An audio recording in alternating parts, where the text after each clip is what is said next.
Okay, I guess I'll start this video, I guess now. Okay, alright, welcome back. So, got a box.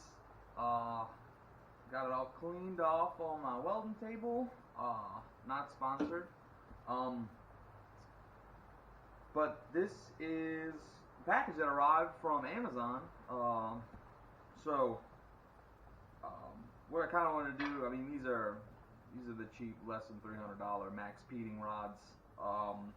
Kind of watched on Hoonigan, that they put these on that E36 shit car, and they beat the crap out of it, and they were held up okay. So I was like, yeah, why not? Let's give it a shot. But pretty much I bought them, just picked them up today. I didn't really unbox them, so I just kind of waited to do it on camera, just to kind of see, you know, what kind of quality we're dealing with and things like that. So let me just move my beer. See what we got.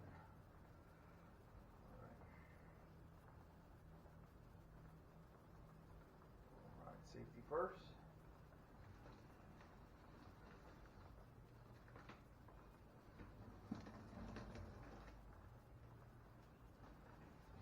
So hope I don't get the coronavirus from this. So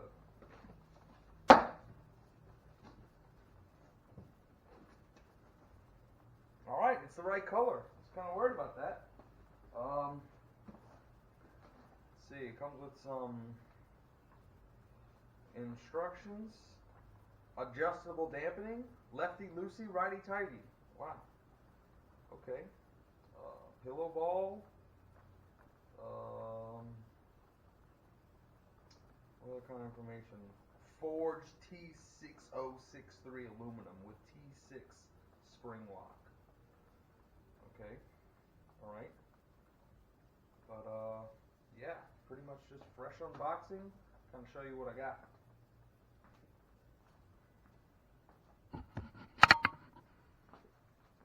Yeah.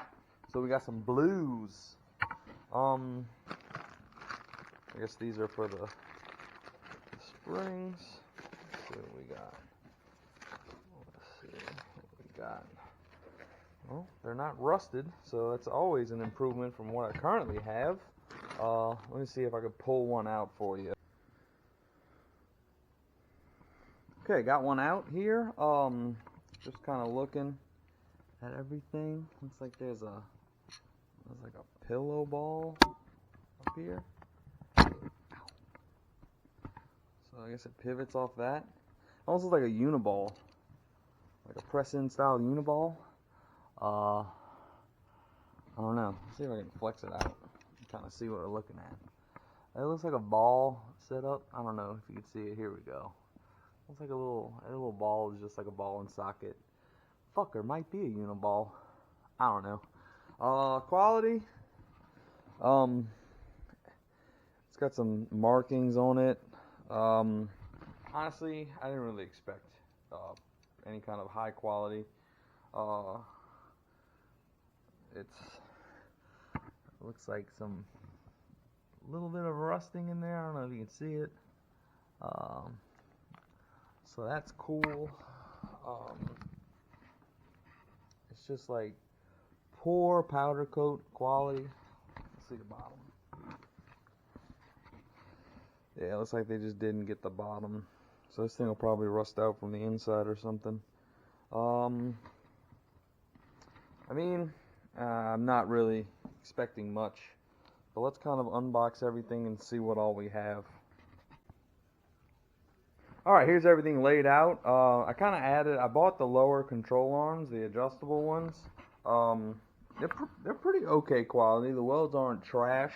Also, it's they're reverse threaded. I didn't think it would come with that. I thought it'd just be regular threads on both ends, and you have to dicker with it to get it to adjust camber. But no, it's reverse threaded at this end, and they have like a machine flats, so you can just get a wrench on there and adjust as needed. So that's pretty good. I mean, it was like $42 for these things, and I really wasn't expecting this much to begin with. But coilovers are here. Pretty much it looks like this upper section, I guess the actual shock itself can thread in and out of this, I guess this mounting barrel. I don't know what to call it. So that's, I guess, how you can adjust ride height, and then you can adjust these two to kind of get your preload set. But yeah, I mean, the shafts themselves are pretty fucking thick. I don't know if I can see how the shaft's going into the body. It's got this little tiny foam, I guess, bump stop. I don't know if you can kind of see, there's like I don't know if there's a wiper seal in there. But honestly, I'm not really expecting much. $300. Pretty much the reason I bought these was I needed rear springs. What else did I really need? Rear springs, rear shocks. The ones on the car are kind of shot. The front coilovers on the car look kind of rough. I don't know if these are better. There's some kind of shit on the top of the shock. I mean, on top of the coils for the rear. It only has this part number TH0104 on it. So I don't know. I don't know if it's going to be too stiff, too soft for sedan. But we're going to find out. And I guess I'll just, if I need to make adjustments, I could take some rough measurements of the actual spring itself and see if something will cross over. These are the adjustment, I guess, pieces for the actual rear spring to sit into. I guess this is what you can use to adjust ride height and preload. These shocks actually thread into the body as well. I don't know if I have to make adjustments to those. What I'm going to do is kind of take the stock ones off the car and kind of just look at them and see what all needs to be done to them. I see they got more markings on these front coilovers. 70.5-180-8kg. I'm guessing it's a 8K spring or something like that. Just to kind of, I guess I could play around with that too. This company probably, they probably purchase springs just like everybody else. I don't think anyone, makes their own kind of spring. They just spec out what they need for everything better than what this company probably does.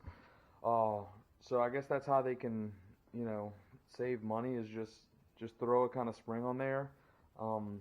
That's pretty much all that makes a coilover ride good or bad is spring load rating, preload adjustments, ride height adjustments. The construction of materials doesn't look like that shitty. The welds on it are okay. I guess, I don't know. I was kind of expecting from all the reviews I saw online that it was just going to be garbage and crap. But these don't look that bad. The upper mounts look pretty okay. The shaft bodies look okay. Let's see if I can take this out. It still has the same shit rubber bump stop. They got dimples and everything in here, so I wonder if we can revalve this shock if need be. Be something to see. But yeah, so far not very pissed off at the quality. I thought it was going to be way worse than this. Let's see. They got some instructions.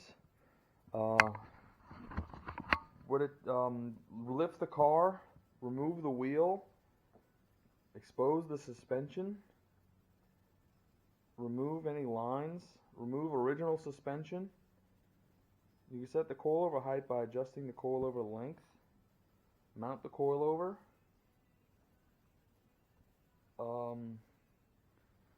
Replace hardware. Torque the top nuts and lower hardware to OEM torque specifications. Repeat for passenger side. Yeah, it's pretty much the same shit you would kind of expect. I guess it's like generic. There is this QR code. I don't know if that makes anything vehicle specific. I didn't even check to see if these are actual. I don't think that these have adjustable click type dampening. It looks like there's some kind of clicker wheel. We don't has that. I guess maybe that was like a more expensive version, but I'm not expecting to have adjustable dampening on $300 coilover sets. What else they got? Let's see. We got a little package here. Dear customer, your satisfaction is our top priority. We hope you enjoyed the shopping experience with Max Peeting rods. All our products are fully warranted against any manufacturer defect. For any problems, please contact us at blah. We will solve your problems within 48 hours.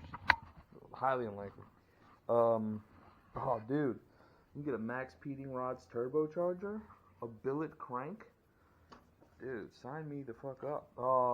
Apparently they're in NASCAR, which is pretty neat. What else? Anything cool in here? Like that. Is this the same? About us.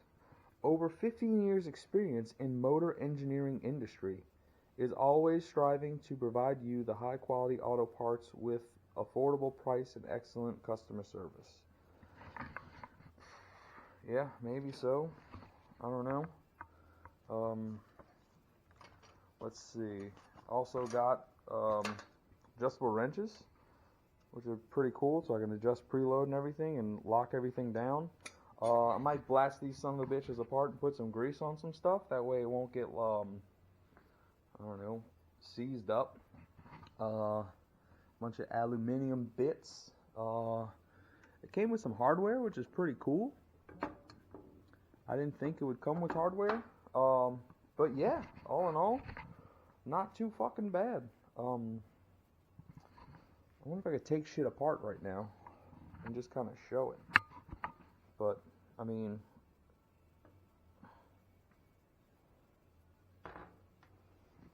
so this is like a little uniball setup up here. Let's see if I can. It's tight as shit. I guess that's good. So one thing to do is like maybe just put a little bit of grease in there or something. I might put like a little bit of like wheel bearing grease in this ball surface here, just to kind of keep it lubed up. I'm gonna camber these fuckers out too. Yeah, not all in all, doesn't suck ass. I was expecting it to suck ass, and it do not suck ass so far. It's at 0 right now. I don't know if that's good. I don't know if that's good, that's bad, but that's them. All in all, still impressed. Worth $300 so far, yeah. Hopefully I have them on the car. Maybe by this weekend. Coronavirus kind of halting everything. I've been kind of getting ready to work from home, which is going to be hard because my garage is in the back of my house, so I can play with all this stuff instead of doing work. So that's going to be difficult.